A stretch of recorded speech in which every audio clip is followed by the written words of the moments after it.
Olá, tudo bem? Eu me chamo professor Omar Sabag, sou aqui da Faculdade de Engenharia de Ilha Solteira, da Unesp, e atuo na área de Economia e Gestão do Agronegócio. E é uma grande satisfação estar participando do primeiro Simpósio Brasileiro de Águas Urbanas. Bom, então a minha palestra, eu vou então falar um pouquinho sobre a sociedade, cultura e as águas urbanas. Mas antes disso, é claro, vou fazer uma breve apresentação minha pessoal, tá? Então, eu sou engenheiro agrônomo de formação, palestrante, pós-doutor e também professor livre docente da Unesp.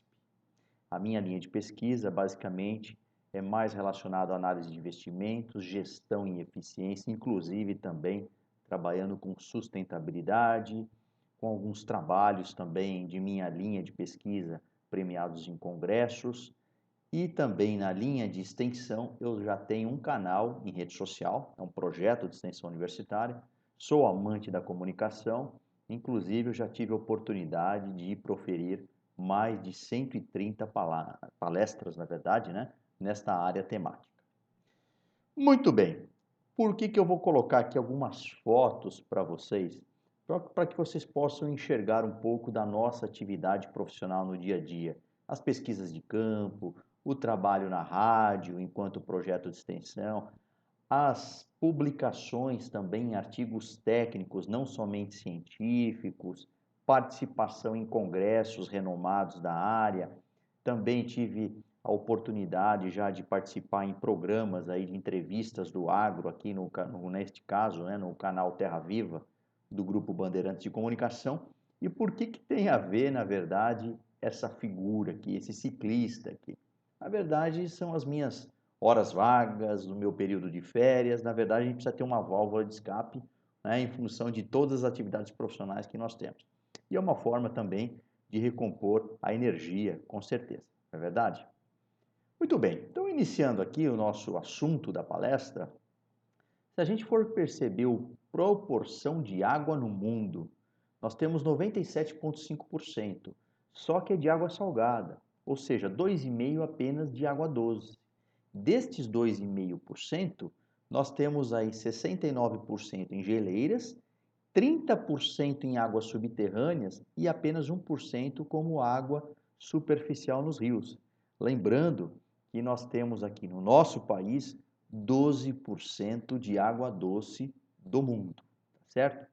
Mas é importante a gente poder avaliar alguns fatos recorrentes que inclusive foram extraídos do relatório da Unesco agora de 2021. Bom, o primeiro deles que nós temos mais de 2 bilhões de pessoas em situação de estresse hídrico, né? Uma situação agravante. O uso global de água doce aumentou mais do que 6 vezes nos últimos 100 anos, ou seja, desde a década de 1980, nós tivemos um aumento percentual de 1% ao ano. Ainda assim, em termos de âmbito global, 80% de águas residuais, industriais e municipais são lançadas no meio ambiente sem qualquer tratamento prévio. E é claro, né? Isso interferindo diretamente na saúde humana e também nos ecossistemas. Mas, por outro lado, a gente tem aí como fator, aí, eu diria assim, positivo, 380 bilhões de metros cúbicos de água anualmente podem ser recuperados dos volumes de esgoto. Ou seja, espera-se que este tipo de reuso de água alcance aí a marca de 470 bilhões até 2030 e 574 bilhões até 2050. Claro que são dados aí de projeção, mas já é algo plausível em função das inúmeras tecnologias de reuso, de reaproveitamento de água que se tem. Se a gente for avaliar essa proporção do corpo humano, né, em relação ao planeta, praticamente nós temos aí um pouco mais de 70% de água, assim como é a composição do planeta Terra também, para vocês verem a importância da água, né, enquanto meio substrato, enquanto meio de vida, sem dúvida. Mas aí tem aquela questão, crescimento é diferente de desenvolvimento. Não adianta nada eu ter um crescimento econômico de maneira desordenada, e isso vai me gerar cada vez mais poluição, contaminação dos recursos hídricos. Diga-se de passagem, nós temos aí 4 principais segmentos econômicos que são mais poluidores. As prefeituras, quando se trata aí do tratamento de esgoto e a forma de despejo, as agroindústrias, em termos de contaminação do solo, da água, atividade mineradora, né? E também as indústrias com a maior fonte de emissão de efluentes. Aí vem a questão crucial. Como compatibilizar o crescimento econômico com a proteção e gerenciamento deste importante recurso? Bem, então se a gente for imaginar, vamos entender um pouquinho o Brasil enquanto área territorial no mundo. Então, se a gente observar os principais países como Rússia, Canadá, China, Estados Unidos, o Brasil ele se encontra na 5ª posição, ou seja, em termos de tamanho de área. Praticamente é um Brasil aí de dimensão continental, né? Inclusive, nós somos aí um dos maiores países em termos de população. Mais recentemente, aí, com os dados atuais, nós temos um pouco mais de 215 milhões de habitantes aqui no Brasil. E claro, né, 53% da água doce da América do Sul é aqui do país. Lembrando que eu já mencionei anteriormente que nós temos 12% do total mundial de água doce. Só que aí nós temos também, e muitas vezes, a cultura da abundância, ou seja, a cultura do desperdício, já que muitas regiões têm muita água, e também aliado a isso a não realização de investimentos no setor, né, considerando o uso e a proteção mais eficiente. Então, o que se observa? Muitas vezes, a famosa vassoura d'água, e que, na verdade, a gente não pode pensar dessa forma. Vai limpar o quintal? Utilize primeiro a vassoura, retirando a sujeira grossa, e depois, é claro, pode fazer um reaproveitamento, na verdade, um reuso da água que foi utilizada na máquina de lavar roupa, por exemplo, para efetuar aí, complementar a limpeza, tá certo? Então, quando a gente fala em usos da água aqui no Brasil, se vocês observarem aqui neste gráfico, dá para se perceber aqui que os principais setores, né, a maior parte dos recursos hídricos, que inclusive está aqui questionado aqui nesta questão ao lado, na verdade remete às atividades da agropecuária, pensando em irrigação, abastecimento animal, abastecimento rural. Então, grande parte aí, né, do que se consome ainda no segmento agropecuário. Neste gráfico, nós temos aí uma projeção até o ano de 2030, foram dados retirados aí da Agência Nacional de Águas, né, de 2019, e o que é importante destacar, como eu disse no slide anterior, a grande parte que nós temos aí, basicamente, é do segmento agropecuário, como se diz aí, basicamente, o sistema de irrigação, né? Depois nós temos os demais setores em conjunto, como urbano, indústria, enfim. E o que é interessante destacar? Que nós temos as maiores vazões retiradas. Se a gente for observar os 2 principais municípios, ou melhor dizendo, as 2 principais capitais do país, é claro que o uso predominantemente é urbano. Mas se a gente observar grande parte das principais regiões produtoras, né, principalmente aí de commodities, são as que têm maior utilização aí da água enquanto uso no sistema de irrigação, tá certo? Este mapa aqui foi extraído também da Agência Nacional de Águas, dados de 2021, aqui mostrando nesse primeiro mapa a cobertura da distribuição de água no país, né? Lembrando aí que nós temos aí basicamente, em termos de população, nós temos aí 90% da população ela é atendida enquanto cobertura de distribuição de água. Ok. Mas um outro dado, ele é muito intrigante, relacionado à eficiência do sistema de distribuição. Aliás, eficiência nada mais é do que fazer mais com menos. Então, se vocês forem observar, principalmente nos pontos que estão aqui mais na cor alaranjada e amarelada, praticamente 75% da população brasileira tem ainda um sistema ineficiente em termos de distribuição de água nos municípios, tá?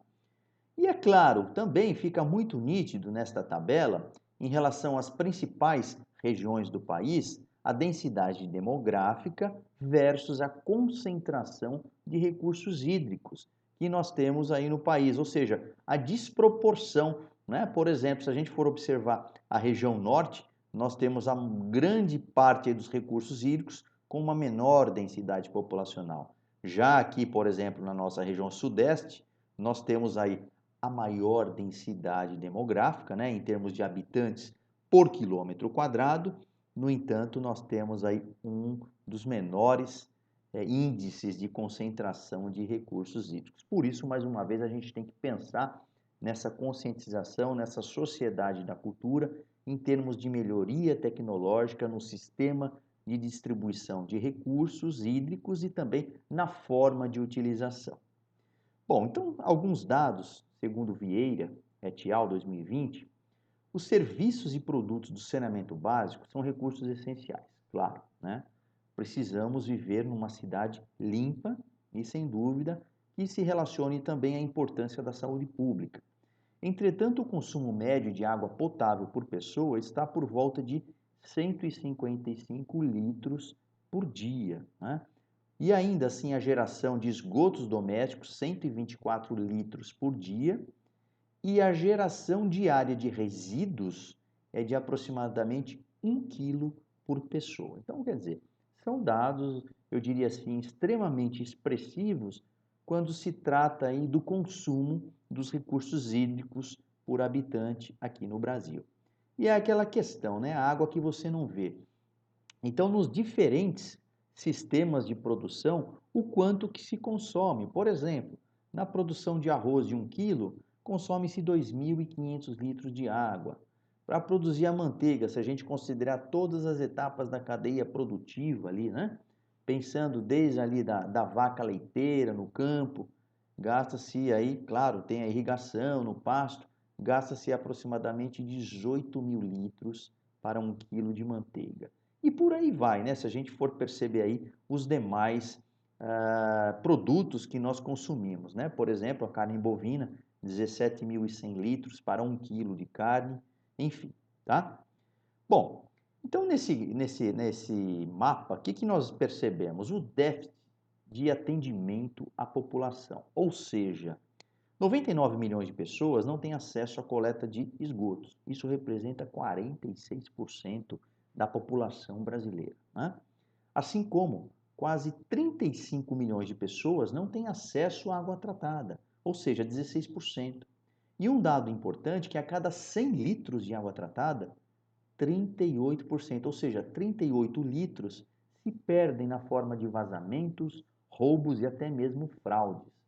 Claro que este desperdício de água potável, ele é bem, eu diria assim, heterogêneo nas diferentes regiões do país. Por exemplo, 34% em São Paulo e 73% no estado de Roraima, no caso, né? Agora, a perda de água, ela é extremamente significativa. Só para que vocês possam ter uma ideia aqui, o avanço que nós tivemos de 2014 aqui até 2018. Ou seja, o que representa isso? 6,5 bilhões de metros cúbicos, que seria a vazão diária. Ou seja, isso pode aí alimentar um pouco mais de 7.000 piscinas olímpicas por dia. Isso representando aí 12,3 bilhões de prejuízo, ou seja, é muita coisa, não é verdade? Então, algumas questões para a gente poder refletir, algumas afirmações. Você sabia que uma torneira pingando durante um dia desperdiça até 100 litros d'água? É aquela questão, né? Às vezes tem uma borrachinha ali da torneira em casa, vai pingando, pingando, pingando. Quando vê foi 70, 80, 90 litros, dependendo, é claro, né? Do tamanho do pingo ali, do vazamento da torneira. Outra questão importante quando se trata de saúde pública, ainda mais agora em se tratando aí em tempos de pandemia, que o coronavírus ele foi detectado nas fezes humanas a partir do monitoramento nas redes de esgotos em diferentes municípios. E um dado importante economicamente falando, que a cada R$ 1 investido em saneamento gera uma economia de R$ 4 na saúde. Para vocês terem uma ideia, o quanto que isso é importante em termos de tratamento, uma boa água potável tratada, de forma a minimizar as várias doenças que podem ser transmitidas aí pela contaminação na água, tá bem? Bom, se a gente perceber aqui essas figuras aqui, né? Sujeira, Isso aqui refletindo aqui algumas espécies aquáticas, como os peixes mortos, lixões a céu aberto, problema de assoreamento, problema de gestão nos grandes centros.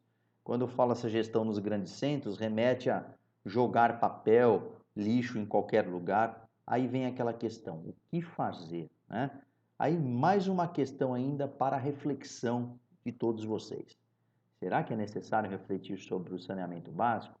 O que vocês acham observando essa figura, né? Essa criança aqui brincando, logo próximo aqui desse, eu diria assim, esse corpo hídrico aqui, na verdade, né? Adaptável, evidentemente, mas vejam a coloração, a sujeira, a contaminação e o perigo a toda a saúde desta comunidade. Então, quando se trata de contaminação das águas, nós estamos falando em águas superficiais e também em águas subterrâneas. O que é uma água contaminada? É quando ela possui alguns organismos patogênicos ou também substâncias tóxicas, ou radioativas, em teores que são prejudiciais à saúde humana, né? Já diferentemente da água poluída, porque dependendo da utilização dessa água, ela pode estar poluída para um determinado fim e para outro não. Vocês querem ver um exemplo? Na piscicultura, que é uma das principais áreas aí que eu trabalho, né?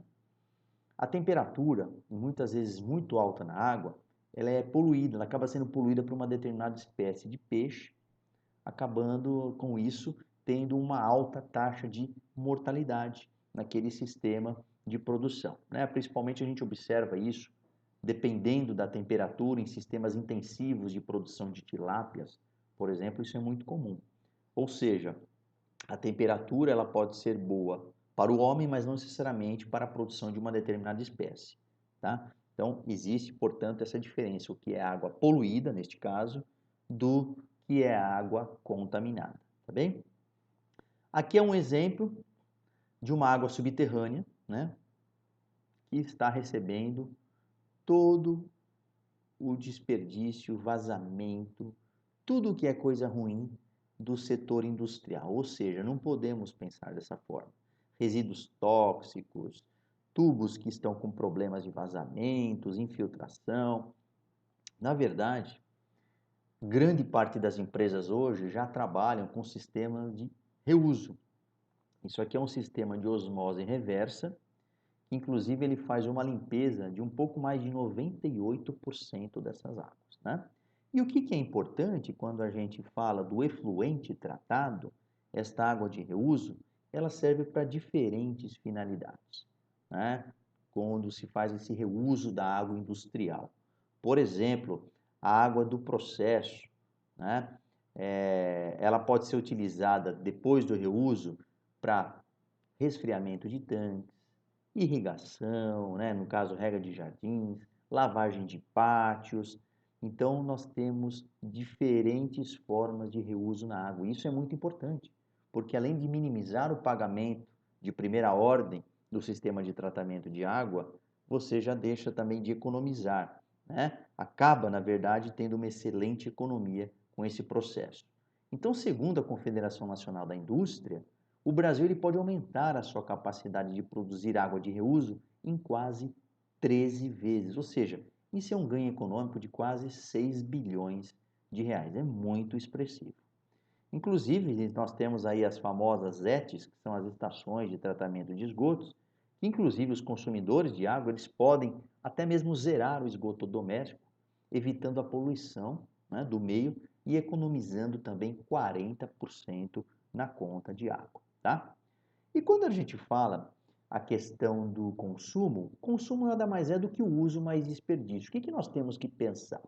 Nós temos que pensar o seguinte, o valor da água menos o preço de custo é o que vai me dar o lucro. Ou seja, quanto melhor a minha forma de tratamento de água enquanto distribuidora no município, ou então enquanto consumidor, eu pensando que eu vou reaproveitar a água da máquina de lavar roupa para lavar o quintal, por exemplo, né? Inclusive tem alguns sistemas de construção em alguns países que a própria água da torneira do banheiro, ela vai para o vaso sanitário. Então, isso vai minimizar o custo de quem paga por essa água. Afinal de contas, nós estamos falando nos 5 menos que são mais, e dentre os quais menos água representa então mais lucro a quem distribui, né? Assim como a quem consome, tá bem? E além disso, sem dúvida, quando eu falo menos água, ou seja, uma determinada empresa trabalhando com um sistema tecnológico, na verdade, para a reutilização de água, ela vai fazer com que haja a minimização de desperdícios, também trabalhar com campanhas educativas, preventivas, enfim, isso vai gerar lucros, sem dúvida, tá? E claro, pensando nesse aspecto, se a gente for considerar os 17 principais objetivos de desenvolvimento sustentável que são preconizados pela ONU, a Organização das Nações Unidas, basicamente, pelo menos 3 deles se destacam. A importância da água potável e saneamento, quando estou falando em sociedade, cultura e áreas urbanas. Também a questão de cidades e comunidades, eu diria, sustentáveis, vida na água. Então percebam, isso faz parte de uma projeção cada vez maior da minimização de impactos ao meio ambiente. E a água enquanto um dos principais componentes que nós temos aí para a sobrevivência humana, sem dúvida. Aqui, na verdade, é um artigo, ou melhor dizendo, uma cartilha sobre algumas dicas práticas de saneamento sustentável, inclusive para o período de pandemia e além pandemia, né? Ou seja, eu gostei muito deste material, ele mostra, na verdade, as principais formas de como que nós podemos aí fazer o reaproveitamento, a economia da água potável, dos esgotos, da água de chuva, dos resíduos sólidos. Inclusive aqui eu deixei até o link aqui deste material na íntegra, tá bem? Mais uma informação importante que na verdade gera muito impacto para todos nós, segundo esses autores aqui, cerca de 230 milhões de pessoas, principalmente mulheres e meninas, gastam mais de 30 minutos por viagem coletando água de fontes fora de suas residências, né? Isso é muito triste quando não chega a água diretamente na residência.